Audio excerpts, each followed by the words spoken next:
Aquí nos encontramos con sonidos como si estuviésemos en la Ciénaga Grande de Lorica. Estamos en El Carito, la residencia con un ambiente campestre de aves. Es todo un zoológico de aves, ¿verdad, profesora? Sí, Buenas, sí. profesora Lucinda Corcho, la casa de Ramón Espitia. ¿Qué aves hay acá? Hay malibú, hay pisingo, hay viuda, hay pato, hay ganso. Hay gansos.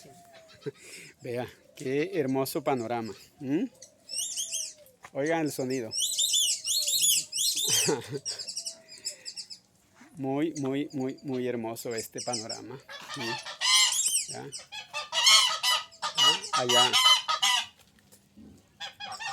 Allá está el ganso celoso con la hembra. Esto es El Carito, Córdoba, hermoso zoológico.